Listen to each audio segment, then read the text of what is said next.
In the Jamba-PastaLaya dirty rice mix, there is actually 2 bags, just like the bag that I dumped in there.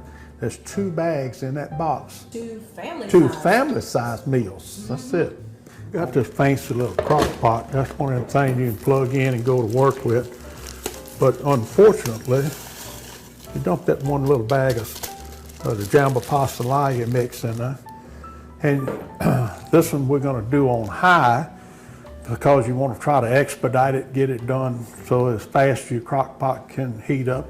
Or if you're going to go to work and plug it in, or plug it in the night before and be ready the next morning, then we can do that too.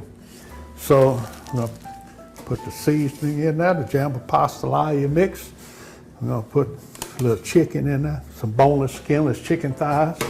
I like that better than anything else on chicken. And then I have temple meat, which is pork that comes off the temple of a hog.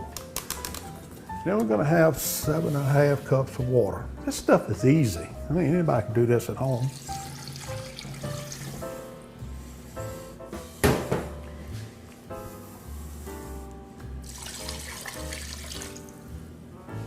And just push that little button over there that says high. Got it? And I'll take my little knife, since it's handy right here. Just start the seasoning around. Kind of stir it around. Been wearing me out about don't lift the lid. Now you tell me to lift the lid. You must be getting hungry, girl. Must be. Look here. Throw a little of that sausage up in there and let that stuff kind of warm up, you know. It'll get back to boiling. It don't take it long. It'll get back up and running. Now you're getting to take this lid off again. So you're ready to put some pasta in this thing. Look, we'll be able to kind of fork that pasta around and loosen it up some. And some people like to break their pasta in half. That's all I do. Yeah.